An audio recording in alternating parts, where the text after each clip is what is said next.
Peguem a palavra de Deus e abram no livro de Êxodo, capítulo 12, versículo 41. Hoje nós estamos dando início à campanha de oração Êxodo profético. Êxodo quer dizer saída, partida. Então você vai sair desse Egito, tá? Esse Egito aí não é para você não. Versículo 41 diz assim, capítulo 12. E aconteceu que, passados os 430 anos, naquele mesmo dia, todos os exércitos do Senhor saíram da terra do Egito. Olha o que diz a palavra. E aconteceu que, passados os 430 anos, naquele mesmo dia, todos os exércitos do Senhor saíram da terra do Egito. Diga Egito, nunca mais.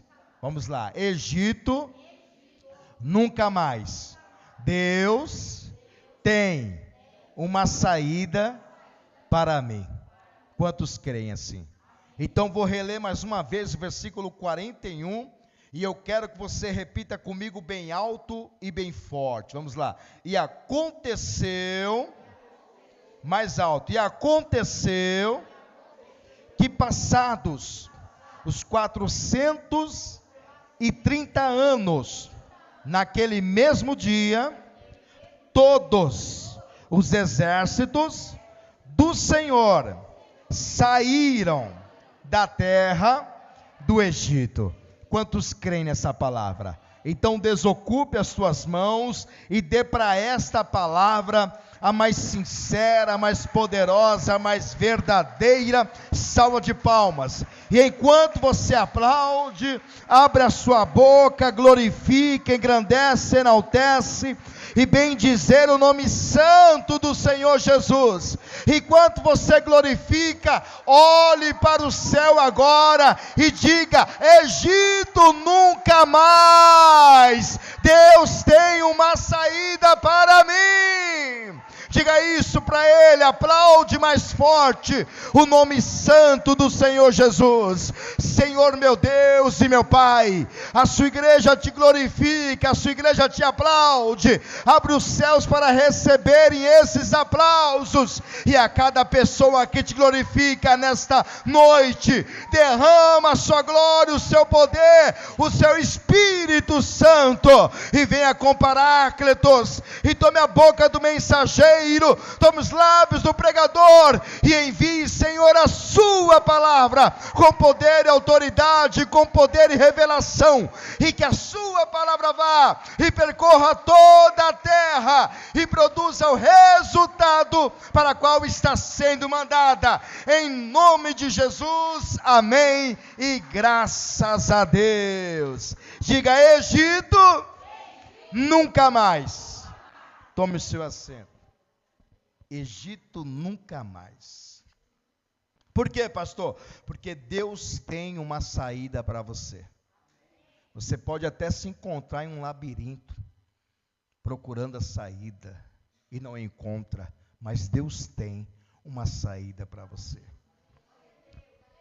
Esse livro de Êxodo, a palavra Êxodo é uma palavra grega, que quer dizer saída ou partida. É junção de duas palavras.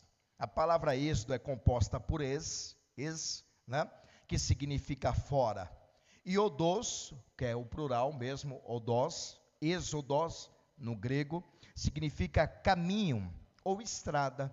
Então, ajuntando as duas palavras, torna-se uma palavra só. Aqui é êxodo, mas no grego é êxodos, no plural, significa caminho para fora ou caminho para saída.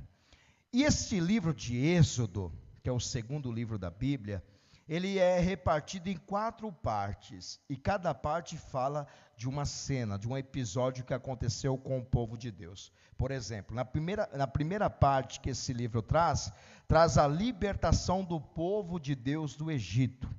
É falado nos primeiros capítulos desse livro. Também tem uma segunda parte que fala sobre a viagem do povo de Deus até o deserto de Sinai. Também fala sobre a trajetória do povo pelo deserto. E a terceira parte que compõe esse livro é a parte onde Deus, em cima do monte, concede a Moisés os 10 mandamentos. Então a terceira parte fala da lei, da aliança de Deus com o seu povo. E a última parte fala-se sobre o tabernáculo, quando Deus fala para Moisés levantar o tabernáculo. Para quê? Para iniciar o culto, a adoração a Deus, que já é nos últimos capítulos do livro de Êxodo. O livro de Êxodo foi escrito por um homem chamado Moisés. E Moisés não somente escreveu o livro de Êxodo, Moisés escreveu os 5 primeiros livros que compõem a Bíblia, que é chamado de Pentateuco. A palavra Pentateuco é uma palavra grega que quer dizer 5 livros ou 5 rolos. Então Moisés foi o autor do primeiro livro chamado Gênesis, que quer dizer princípio de tudo. Também Moisés escreveu o livro de Êxodo, que quer dizer saída. E Moisés escreveu o número de Levítico, que é o livro de lei, o livro de Números, que é o 4º livro da Bíblia, e o livro de Deuteronômio, que a gente conhece, que é repetição. E não somente esses livros. Há quem diz, alguns rabinos judeus, e que acredita na tradição judaica, considera que Moisés também é o autor do livro de Jó. O Jó é uma história que existiu, e considera que essa história foi escrita pelo profeta Moisés também. Se assim é considerado, Moisés escreveu então 6 livros na Bíblia. Então ele não foi qualquer pessoa. Ele foi um grande legislador, um grande libertador do povo de Deus. Para quem não conhece a história de Moisés, Moisés, ele é um homem, profeta e também pastor. Moisés era pastor do seu sogro Jetro, Ele apacentava o rebanho do seu sogro no deserto. Moisés, quando ele nasce, há uma ordem de Faraó para as parteiras matar todas as crianças, todos os meninos que nasceriam, só deixar filhas na verdade, só deixar mulheres. Então se nasceu uma menina, deixa viver, mas nasceu um menino, pode matar. Essa foi uma ordem de Faraó, que já é um outro Faraó que está no lugar do Faraó que era amigo de José, e ele deu essa ordem e começou a matança lá no Egito. E a mãe de Moisés, com medo de perder o seu filho, ela vai esconder o menino Moisés dentro de casa, consegue guardar o menino até 3 meses de vida. Daí em diante ela não consegue mais guardar o menino. Então o que ela faz? Com medo de matar a criança, ela faz um cestinho de junco, de palha, de madeirinha, ela constrói esse cestinho, que é da medida do bebê, Moisés, e ela pega a criança, coloca dentro do cestinho e vai até o rio Nilo, que é o rio que banha o Egito, e por incrível que pareça, é o 2º maior rio do mundo de água doces, só perde para o rio Amazonas, que é o primeiro rio do mundo. O maior rio do mundo é o rio que está aqui no Brasil. O segundo rio é o rio que está no Egito, o rio Nilo. E ela pega e coloca o menino Moisés dentro do cestinho nas águas, e manda a sua irmã Miriam acompanhar a criança, para ver onde vai essa criança dentro do cesto. E está lá, o menino navegando no rio Nilo, a irmã de Moisés, Miriam, por terra, fazendo a volta do rio e acompanhando o cestinho onde ele vai parar. E a filha de Faraó desce até o rio, e vai se banhar, vai se lavar. De repente o cestinho para ao lado dela. E a mulher, a filha de Faraó, ouvindo o choro da criança, Moisés começa a chorar. Ela percebe que tem uma criança dentro daquele cesto. Ela pega aquele cestinho, abre ele, e o Moisés está lá dentro do cesto, 3 meses de vida. E a sua irmã Miriam chega até a filha de Faraó, disse: olha, eu conheço uma hebreia. Você quer que eu chame uma hebreia para poder amamentar essa criança? Cuidar dele como babá? A filha de Faraó achou uma coisa interessante, Verdade. Vou contratar uma empregada, uma babá. E aonde que Miriam vai chamar? Vai chamar quem? Lá no povo hebreu, e vai chamar justamente a sua mãe. A mãe de Moisés, que é mãe de Miriam, porque Miriam é irmã de Moisés, chega diante da egípcia, filha de Faraó, e a filha de Faraó o contrata para pagar um salário para ela cuidar do seu próprio filho. Olha que coisa de Deus.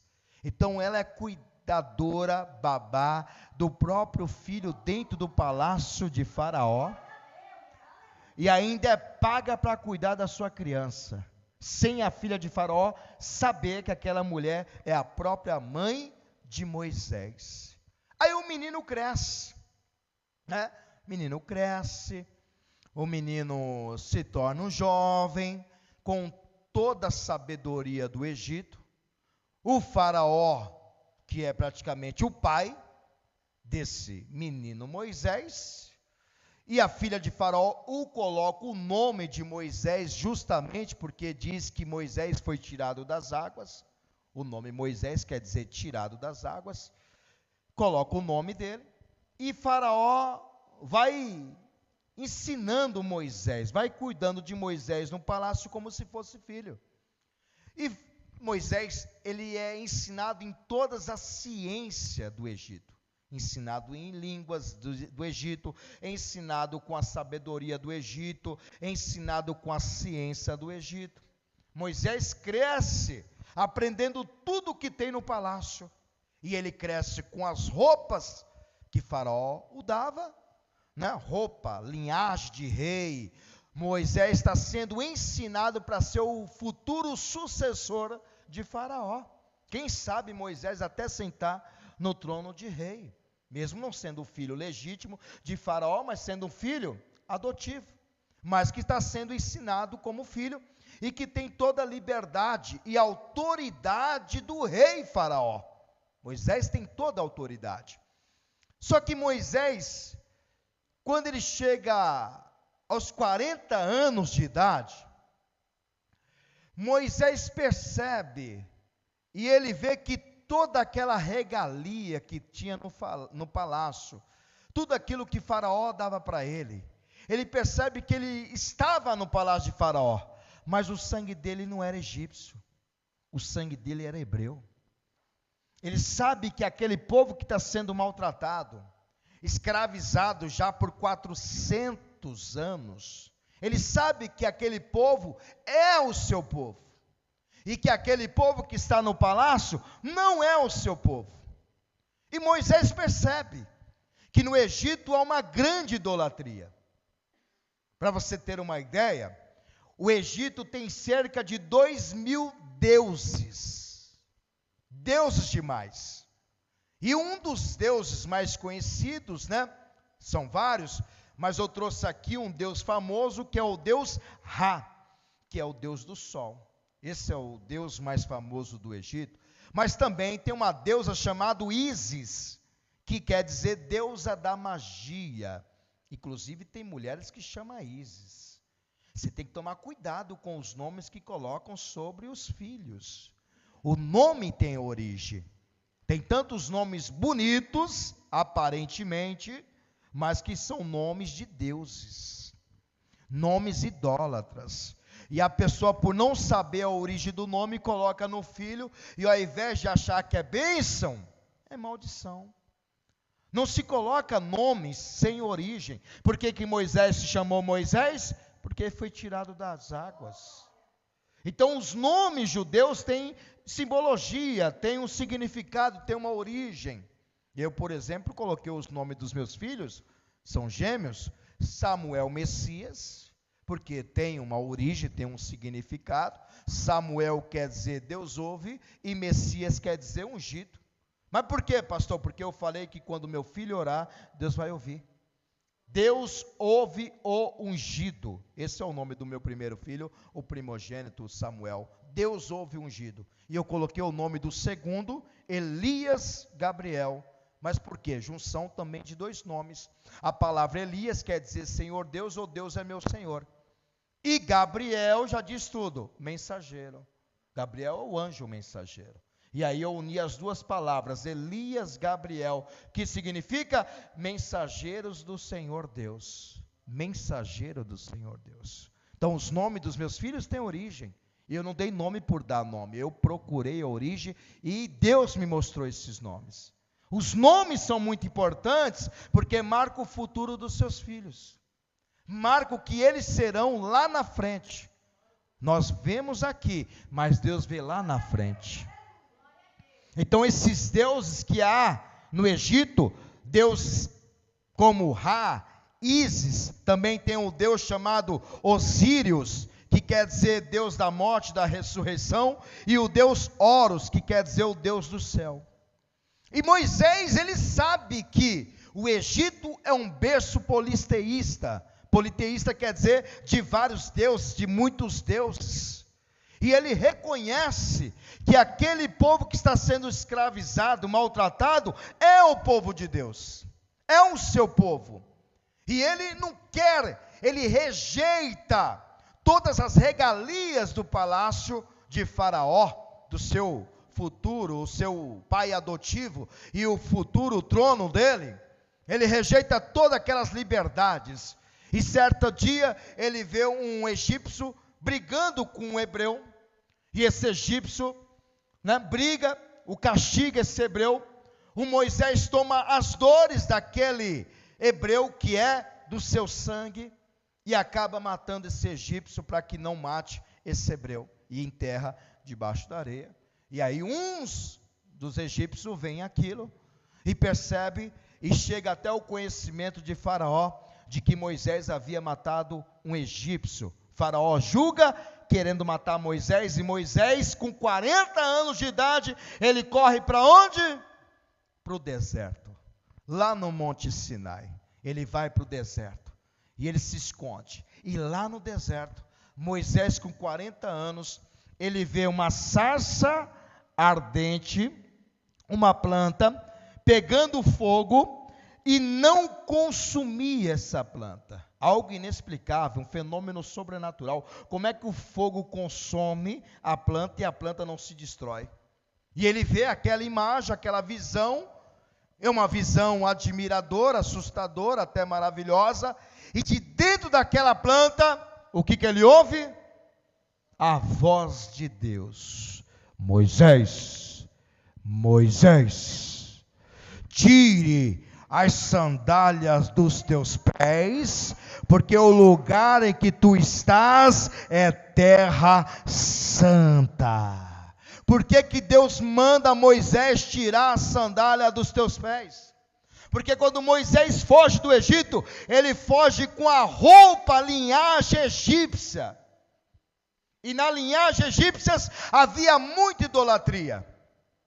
Os egípcios sempre colocavam imagens dos seus deuses estampados em roupa, em chinelos. E Moisés fugiu com um dos chinelos do Egito. E diz historiadores que o chinelo tinha a marca do Deus Ra, o Deus Sol.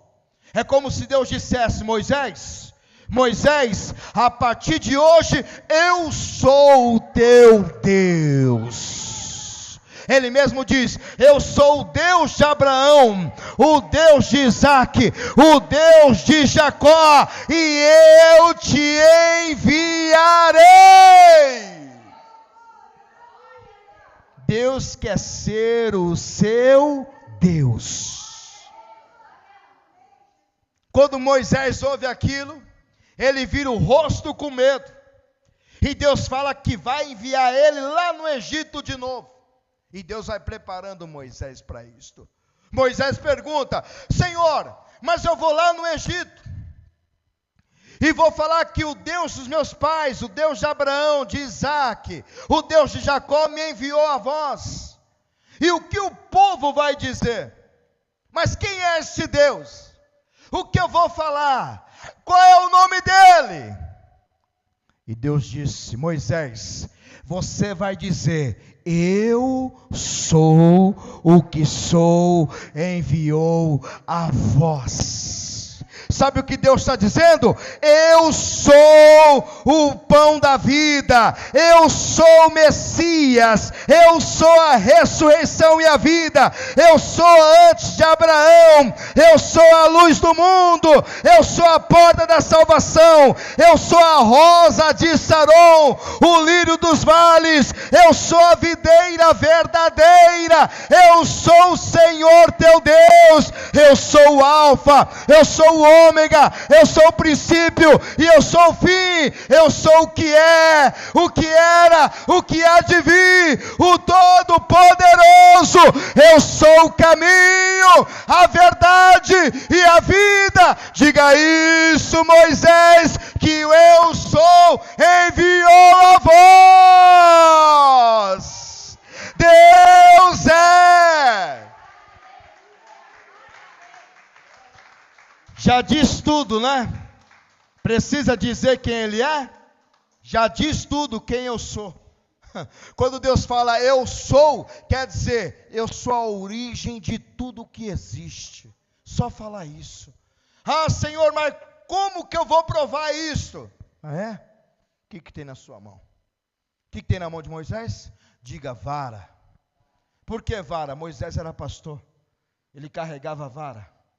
E joga na hora, Moisés, essa vara no chão. O que vai acontecer com a vara? Vai se transformar em uma serpente. Quando Moisés faz isso, a vara que ele tinha na mão lançou sobre a terra, virou uma serpente. E Moisés fugiu dela. Deus estava preparando Moisés para uma grande missão. Deus primeiro prepara, depois envia. Deus estava tirando todo o medo que Moisés tinha. Vem cá, gente. Fala sério, pegar uma serpente já é perigosa. É ou não é? Pegar a serpente ainda pela cauda? Onde que se pega a serpente? Nunca se pega uma serpente pela cauda, se pega pela cabeça. Porque você tem que evitar que ela te morda. Pode ver, todo mundo quando pega uma serpente, pega a cabeça dela. E olha quem tem a coragem para fazer isso. Mas Moisés, Deus mandou pegar pelo rabo, pela cauda. Já colocando coragem, tirando o medo de Moisés. Moisés queria correr da serpente. Deus diz, pega pela cauda, Moisés. Moisés pegou pela cauda e quando pega, transforma-se em uma vara de novo. É essa vara que você vai fazer os sinais. Pode ir, Moisés, que eu estou contigo. Olha, eu vou dizer uma coisa para você. A própria palavra de Deus diz que Moisés foi o maior profeta que existiu. A própria palavra de Deus diz que não se levantou profeta como Moisés. Moisés não era qualquer um. Moisés era tão íntimo de Deus, mas tão íntimo de Deus, que Deus chamava Moisés de amigo. Quem é? Eu chamar Deus de amigo é uma coisa, agora quero ver Deus chamar de amigo. Não foi Moisés que chamou Deus de amigo, foi Deus que chamou Moisés de amigo. Tem muita gente que chama Deus de amigo, mas a pessoa tem que ouvir, é Deus chamando ela de amigo. Moisés era um homem íntimo de Deus. Era tão íntimo de Deus, mas tão íntimo de Deus, que Moisés, ele não se contentou em somente conversar com Deus. Porque Moisés conversava com Deus face a face, como um amigo conversa com seu amigo. Moisés diz, Senhor, eu não quero apenas conversar contigo, agora eu quero que o Senhor me revele a sua glória. Olha que ousadia de Moisés. Eu quero que o Senhor me mostre a sua face. Deus olhou para Moisés, o que Moisés? Senhor, eu quero ver a sua face. Eu já converso contigo, o Senhor já conversa comigo, o Senhor já se manifestou de várias maneiras. Eu já pude presenciar o Senhor na sarça, já pude presenciar o Senhor na vara, em sinais que fez no Egito, em sinais que fez no deserto, mas está na hora do Senhor me mostrar a sua face. Está na hora de eu ver o Senhor pessoalmente. A palavra de Deus diz que ninguém nunca jamais viu a Deus. não pode ver a Deus. E o próprio Deus fala para Moisés, ele diz para Moisés que ninguém pode vê-lo, porque se vê-lo vai morrer. Ninguém. Então se a pessoa falar ouvir Deus é mentira. Ninguém nunca viu a Deus. Evangelho de João capítulo 1 versículo 18 fala que ninguém viu a Deus, mas viu a glória de Deus no seu Filho. Viu Jesus como a glória de Deus. A primeira carta de João capítulo 4 versículo 12 diz, ninguém nunca viu a Deus. Então se a pessoa falar eu vi Deus é mentira, porque ninguém nunca viu a Deus. E agora Moisés, que é um amigo íntimo, ele está pedindo para ver a Deus, insistindo. E Deus, para fazer uma meia vontade dele, não uma vontade completa de mostrar a sua face, porque o próprio Deus disse que a sua glória é muito poderosa, é muito forte, que se alguém vê morre. E Deus não quer que Moisés morra. Deus disse, Moisés, sobe lá na penha. Está vendo aquela rocha? Pode subir. Vou te colocar lá na penha. Moisés sobe na penha. Aí Deus disse, está vendo aquela fenda da rocha? Estou vendo. Pode entrar nela. E Moisés entra na expectativa de ver a face de Deus. Moisés pensa, agora eu vou ver, né? Aí Deus fala para Moisés, eu vou passar. E Deus coloca as mãos sobre a fenda da rocha, escurece toda a rocha. Moisés olha, não vê nada, tudo escuro. Enquanto Deus vai pondo a mão, ele vai passando. E ele colocou a mão e Moisés tentando ver Deus, não consegue. Aí Deus tira a mão, diz a palavra que ele vê Deus de costas, passando. Mesmo que foi de costas, foi a única pessoa que viu a Deus. E de costas, não pôde ver de frente, porque a glória de Deus é muito poderosa. Mas Moisés teve essa honra, esse privilégio de Deus. O único que viu a Deus. De costas. Deus era tão íntimo de Deus, mas tão íntimo de Deus, que certa vez Moisés pegou uma mulher para se relacionar, e uma mulher cuxita, etíope, e ele se relacionou com essa mulher que a sua irmã Miriam e Arão o criticaram, dizendo que não era para ter feito isto, porque é para Moisés se relacionar com mulher hebreia e não com mulher estrangeira, pagã, e começaram a julgar Moisés.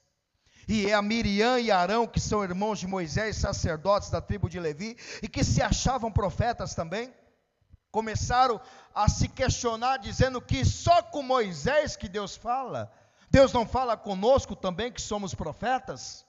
E começaram a julgar a Moisés, a criticar, a falar mal dele. Mas diz a palavra que Moisés era um homem muito calmo, muito manso, muito humilde demais, que nem se importou com o que a sua irmã Miriam, o que o seu irmão Arão estava falando dele. Mas Deus lá do céu, vendo tudo aquilo, e Deus foi cobrar, por que está falando mal do seu amigo? E disse para Moisés, Moisés, você, Arão, Miriam, todos os três entram agora na tenda da congregação. Pode os três lá, e eu vou descer na tenda e vou falar com vocês. Entraram os três na tenda da congregação. Deus desceu sobre a tenda. E Deus disse, olha aqui, se há profeta entre vocês, que vocês estão dizendo, vocês, Arão e Miriam, estão dizendo que são profetas também. Se há profetas entre vocês, eu, o Senhor, eu falo por visões e por sonhos. Mas com meu servo Moisés, não. Com o meu servo Moisés eu falo face a face, boca a boca, como um amigo fala com o seu amigo. Com Moisés é diferente, ou seja, Deus está dizendo, fale menos do meu servo Moisés, porque você não sabe quem ele é. Esse é meu servo, esse é fiel em toda a minha casa, esse é fiel em tudo que eu mando. E sabe o que Deus fez? De imediato, a Miriam ficou leprosa, branca como a neve. O Arão, quando olha para ela, ele toma um susto, e começa a gritar para Moisés, Senhor, Senhor, chamando agora Moisés de Senhor. Antes estava sendo dissimulado com Miriam, Miriam dissimulada, e dissimulando também Arão, para que pudesse entrar na mesma conversa. E agora o Arão está dizendo, Senhor, Senhor, para Moisés. Clame a Deus para que cure Miriam. Tenha misericórdia dela. E diz a palavra que Moisés vai falar com Deus. Senhor, cure a Miriam, tenha misericórdia. Deus olha para Moisés e diz: Moisés, se o pai da Miriam cuspisse no rosto dela, não ficaria envergonhado? E por 7 dias? Então Miriam vai ficar envergonhada por 7 dias para nunca mais falar mal de você. É assim que Deus falou. Nunca mais ela vai se levantar contra você. Nem ela e nem Arão. Só para saber que você é meu servo. Que eu defendo a sua causa. Quem é servo de Deus tem um defensor, viu? Não precisa você se defender, já tem um que te defende de toda ação investida, do mal até dos inimigos invejosos. Deus te livrará, te defenderá de todas as perseguições e maus conversações, porque você é um servo, uma serva do Deus vivo. Olha, Miriam ficou longe do arraial 7 dias, do jeito que Deus falou, 7 dias, e depois ela reintegra a sociedade quando ela é curada, 7 dias, então você acha que Moisés era qualquer um? Moisés era tão ousado, mas tão ousado, que o povo de Deus era tão obstinado, tão rebelde, que Deus falava uma coisa, o povo fazia outra, aí Deus cansou do povo, aí Deus disse: Moisés, já acendeu o meu furor contra esse povo, eu vou acabar com esse povo, e vou deixar só você vivo, e de você eu farei uma outra nação, só você vai permanecer vivo, Moisés, porque eu não aguento mais esse povo. Deus estava indignado com o povo de Deus, e aí Moisés vai dizer: Senhor, mas o que vão dizer os egípcios, hein? O Senhor tirou do Egito para matar no deserto? E Moisés rogou pelo povo, dizendo: Senhor, se o Senhor matar esse povo, eu quero que o Senhor primeiro risque o meu nome do seu livro, me mate primeiro. Olha o que o homem vai dizer. E assim como ele disse isso, Deus mudou de assunto, mudou de história por causa de um homem, Moisés. Deus não fez o que queria fazer por causa da intercessão de Moisés. Moisés intercedeu pelo povo e Deus apaziguou a sua fúria, a sua ira. Então Moisés era um homem de Deus, e Moisés foi levantado para libertar o povo do Egito. Olha, o povo de Deus lá no Egito começou bem. No tempo de José o povo prosperou, cresceu, se multiplicou. Isso está lá em Êxodo capítulo 1, versículo 1. Diz a palavra que Jacó desceu para o Egito com 70 pessoas. Famílias, tribos, seus filhos que formavam tribos, filhos, netos, parentes, descendência. Jacó desceu com 70 pessoas no Egito. José já estava lá governando o Egito.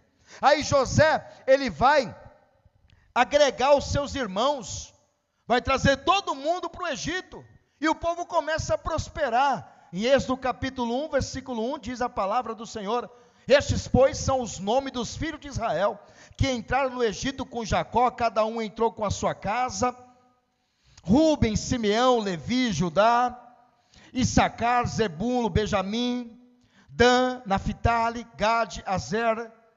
Todas as almas, pois, que desceram de Jacó, foram 70 pessoas, 70 almas. José, porém, já estava lá governando o Egito. Sendo, pois, José falecido, e todos os seus irmãos, e toda aquela geração. Olha o versículo 7. Os filhos de Israel frutificaram, aumentaram muito, multiplicaram-se, e foram fortalecidos grandemente, de maneira que a terra se encheu deles. Quando a família de José, família de Jacó, desce para o Egito, e José, que é governador, ele manda abaixo de Faraó, ele os recebe toda a sua família. E José vai dar a melhor terra do Egito para eles. Está lá em Gênesis capítulo 47, versículo 1 e versículo 6, do 1 ao 6 NTLH, eu vou ler uma tradução diferente, vai dizer que José recebe todos os seus irmãos. O povo de Deus começou bem no Egito, começou muito bem, prosperou por causa do seu irmão José, o filho de Jacó está lá no Egito, mandando. Então José foi dar boa notícia lá ao rei, E ele disse, o rei Faraó: o meu pai e os meus irmãos vieram da terra de Canaã, estão na região de Gósen, com as suas ovelhas, cabras, seu gado e tudo o que tem. Depois levou 5 dos seus irmãos para apresentar ao rei. Ó rei, aqui estão meus irmãos. Minha família desceu com 70 pessoas, ó rei. Estão todos aqui comigo, viu, rei? Está aqui a minha família, está aqui os meus irmãos, né? Está todo mundo aqui no Egito, olha lá. Depois levou, né? Aí o rei perguntou: qual é o trabalho de vocês? Eles responderam: Senhor, nós somos criadores de ovelhas, como foram os nossos antepassados. Viemos morar neste país, porque a terra de Canaã não há pasto. Está sofrendo a terra de Canaã, mas o rio Nilo está ali no Egito. O Egito é uma potência mundial, então tem bastante comida, bastante pasto, e os irmãos de Moisés estão sofrendo lá, porque são pastores que não têm campo para os seus pastos, para os seus ovelhas, não tem pasto, para os animais, e a fome lá está terrível. Por favor, deixe que a gente fique morando na região de Gósen. E o faraó vai deixar. O rei disse a José: agora que o seu pai, seus irmãos vieram ficar com você, a terra do Egito está às ordens deles. Ó, as ordens deles. Deles quem? Da família de José. O faraó está dando tudo para José. Dê a eles, a família de José, a região de Gósen, que é a melhor do país. Olha só onde os irmãos de José foram morar, no melhor lugar do Egito. O Egito era a maior potência do mundo, uma potência mundial, um império. E eles foram morar no melhor lugar do país, o lugar mais nobre do Egito, para que fiquem morando lá. E se na sua opinião, olha o rei dizendo, houver entre eles, entre os seus irmãos aí, homens capazes, ponha-os como chefe dos que cuidam do meu gado. Olha o que Faraó está fazendo com a família de José. Pode colocar na melhor terra, José, melhor terra do Egito, coloca na terra de Gósen. Gósen só morava quem tinha condição. E coloca lá e dá a melhor terra para eles. E se os seus irmãos forem capazes, pode colocar como chefes dos meus pastores. Os seus irmãos vão ser chefes, vão serem cabeças, vão serem líderes. Não vão ser escravos aqui não, vão ser os manda-chuvas. E fizeram isto. Enquanto José estava vivo, o povo de Deus estava prosperando lá no Egito, ó, crescendo, evoluindo, mandando nos egípcios. Só que passa-se um tempo, José morre. Passa-se um tempo, Faraó também morre, amigo de José, e reina um outro Faraó. Nasce um outro Faraó que não conhece nada da história de José.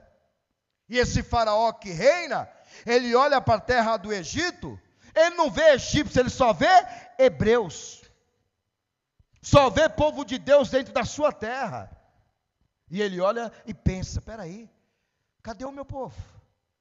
Cadê os moradores, os descendentes, nascentes dessa terra do Egito? Só vejo hebreus. Nós temos que fazer alguma coisa para parar esse povo, porque esse povo é maior do que nós. Se um dia esse povo se rebelar contra nós, nós estamos perdidos. E o que Faraó fez? Aumentou a carga tributária dos hebreus. Começou os hebreus a pagar impostos maiores, a fim de pegar tudo que eles conquistaram no tempo de José. É mais ou menos o que o presidente faz, o governador, né? Aumenta o imposto e vai tomando tudo que você conquistou. Através do quê? De impostos, é imposto aqui, é imposto ali, é imposto lá, é imposto não sei do quê. A fim de tomar tudo que você conquistou com o seu trabalho. Não muda nada o Faraó para os dias de hoje. Porque não vai lá na cara de pau e tomar o que o povo tem, porque é assalto, é roubo. Mas o que eles fazem? Através de impostos. Se você não pagar, você está contra a lei. E vai tomando tudo. E a pessoa só vive para pagar imposto. Foi assim que aconteceu. E não bastante, o faraó ainda diz, e aumenta a carga de trabalho desse povo. Pode massacrar, pode escravizar esse povo. Coloca esse povo para trabalhar, para buscar barro, buscar palha. Eles vão preparar os tijolos. O povo não fazia os tijolos. Agora estão fazendo os próprios tijolos. Por que você acha que há no Egito aquelas pirâmides? Quem que você acha que construiu aquilo? Foi os hebreus, o povo de Deus, cada pirâmide alta, e aquelas pirâmides são túmulos, sabiam disso? São sepulcros de faraós, monumentos enormes, maravilhas do mundo, e lá dentro daquelas pirâmides tem um túmulo de faraó, ou um túmulo da mulher de faraó, é igual os mausoléus, já viu? Aqueles mausoléus bonitos, parece uma casa, mas não é uma casa, é um túmulo que tem de uma pessoa morta ali. E quem que você acha que levantou aquelas pirâmides? E agora, naquele tempo não tinha engenharia de hoje. Imagina o trabalho braçal para levantar aquilo. Aquelas pedras são toneladas. De que forma que eles levantaram aquilo, a gente não sabe. A gente não sabe, nós não sabemos de que forma. Mas que eles trabalharam como escravos, trabalharam. E quantos anos como escravos? 430 anos. Até que diz a palavra que eles não aguentavam mais. E eles clamaram a Deus.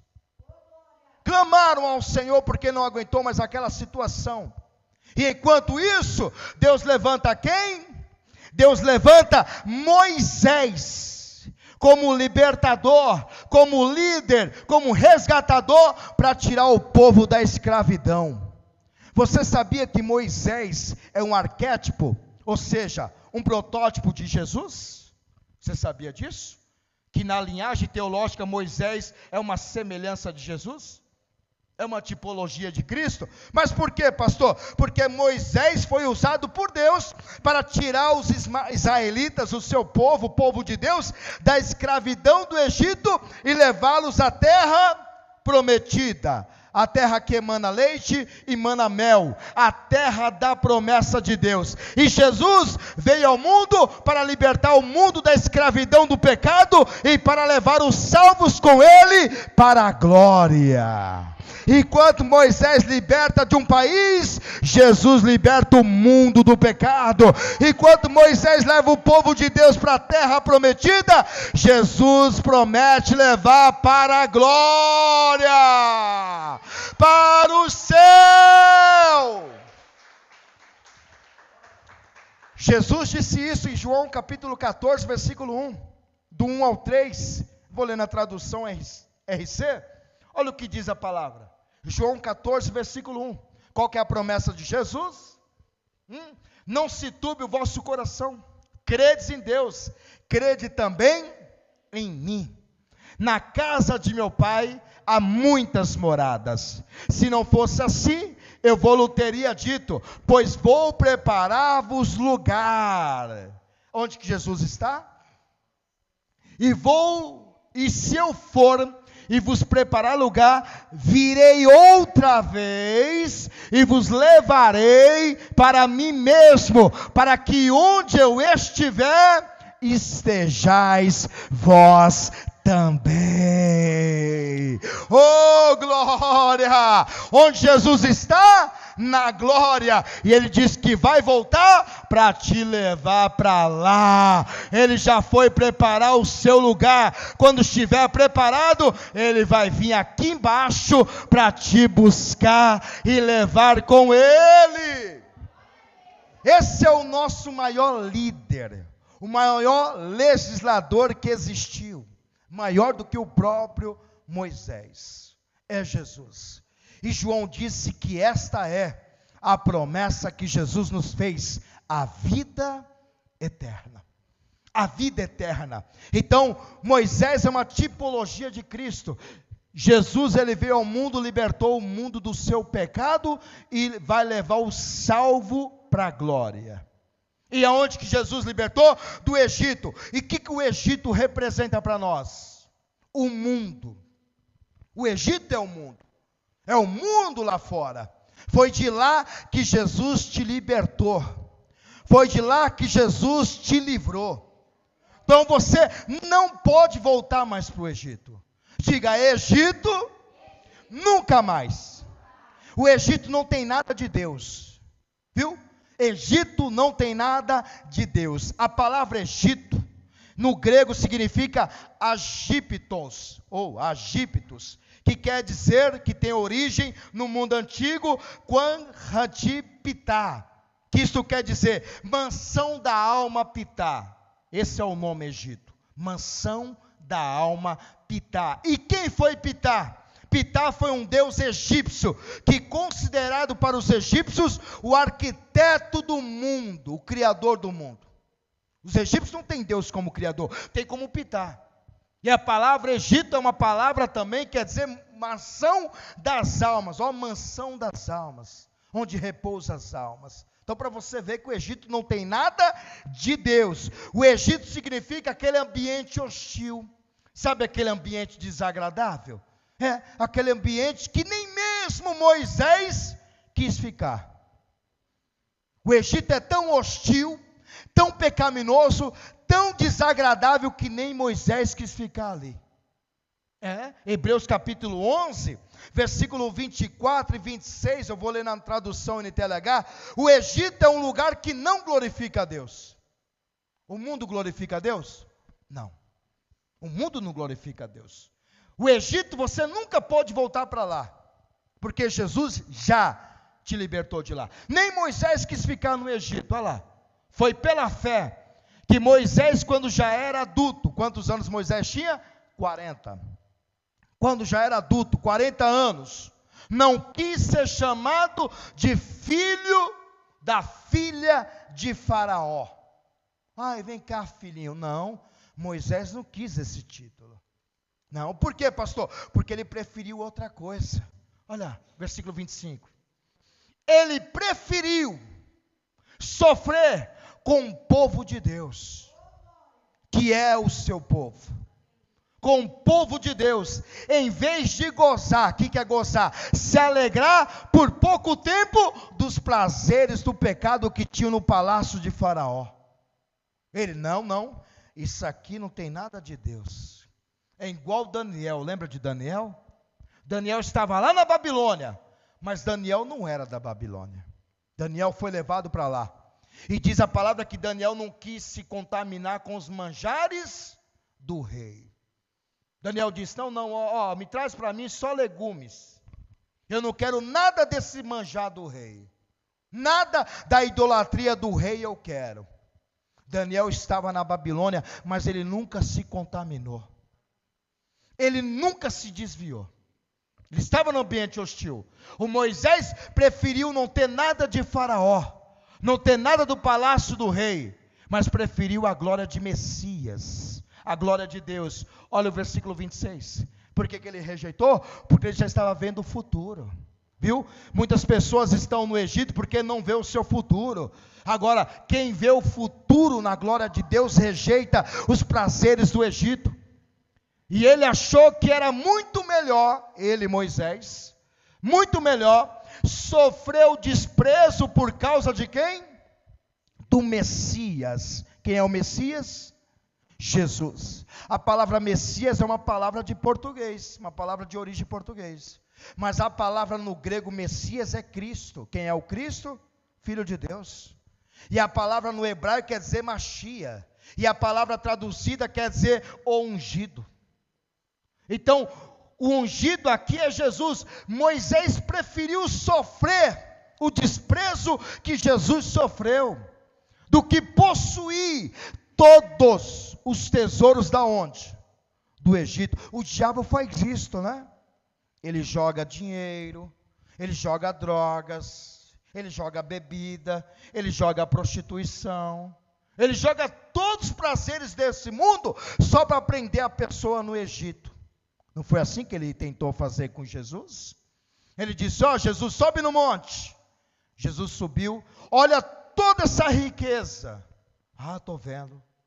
Tudo isso aqui foi me entregue, e eu dou a quem eu quero. Se o Senhor quiser tudo isso, Jesus, eu vou te dar, mas com uma condição. Qual é a condição que ele pôs? Se você se prostrar nos meus pés e me adorares, tudo isso aqui será teu. Olha o diabo que ele faz.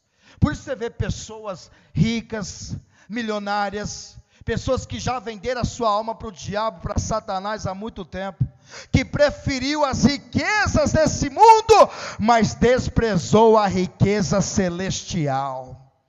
É o que Jesus disse: o que adianta o homem ganhar o mundo inteiro, a sua glória, a sua fama, e perder o mais importante da sua vida, perder o mais principal da sua vida, a sua alma?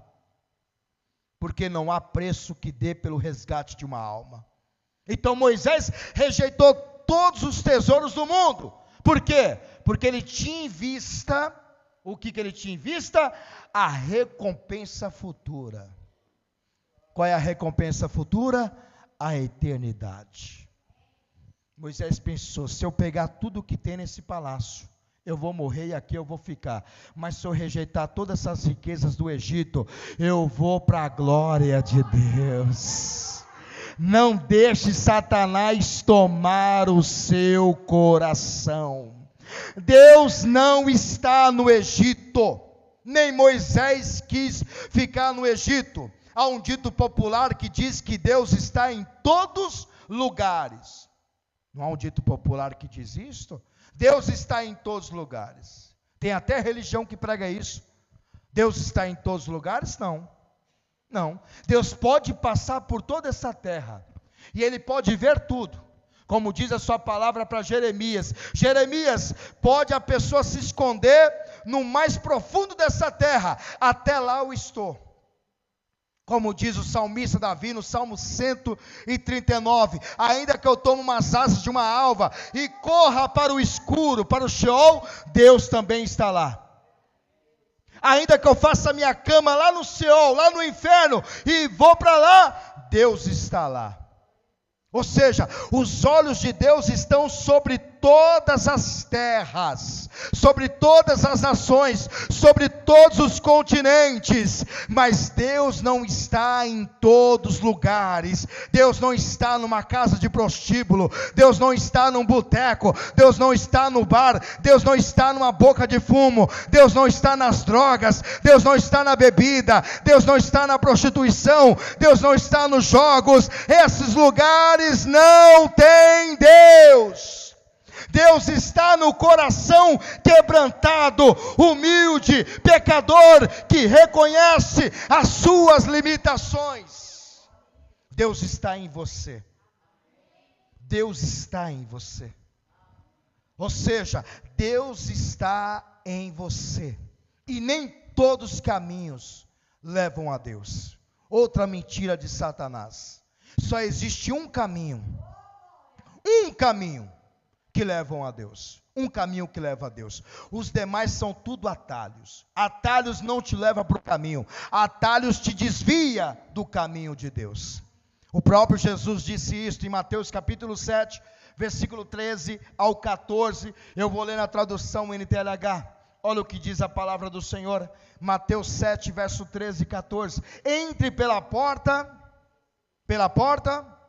estreita, porque larga é o caminho fácil, e levam aonde? Levam aonde? Vem cá, o Egito vai levar a pessoa para onde? Para onde que o Egito vai levar? Tem que sair daí. O Egito não tem nada de Deus, leva para o inferno, e há muitas pessoas que andam por esse caminho que é mais fácil, né? É o caminho da riqueza, é o caminho da ostentação, é o caminho do glamour. Mas olha o que diz o versículo 14: a porta estreita e o caminho difícil levam aonde? Para a vida. Que vida é essa?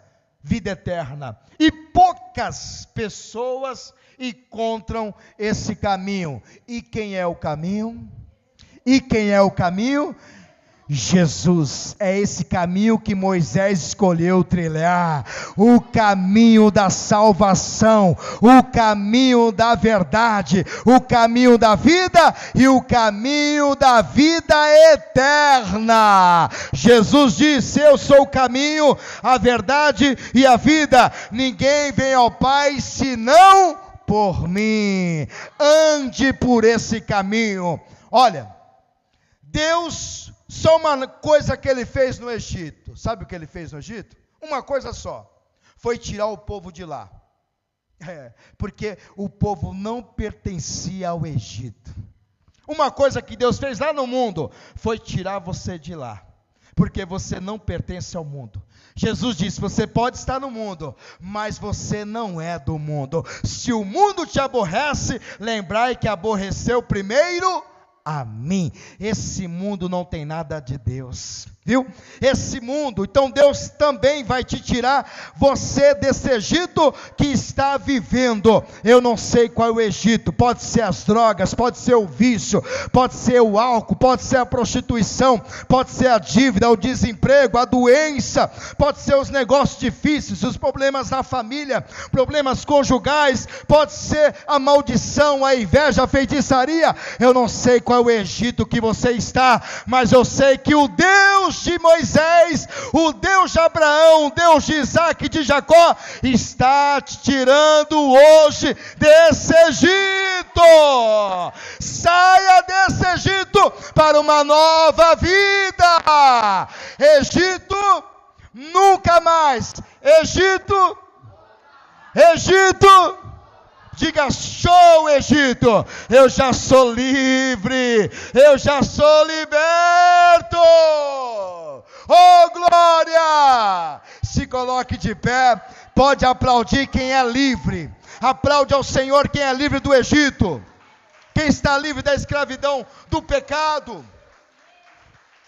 O salmista escreveu Salmos 40, versículo 2: e o Senhor me tirou de um lago de charque de lodo, de um lago horrível. Me tirou lá. Da onde que Deus tirou? Tirou-me de uma, versículo RC. Olha o que diz a palavra do Senhor: tirou-me de um lago horrível, de um charco de lodo, e pôs os meus pés sobre uma. Quem é a rocha? Quem é a rocha? E firmou os meus passos. Você vai andar na rocha. A rocha é Jesus. Você nunca mais vai voltar para o Egito. Nunca mais, porque foi de lá que o Senhor te tirou, com a sua potente mão, com a sua mão forte. E hoje você é livre pelo sangue precioso de Jesus. Quem crê pode aplaudir ao Senhor.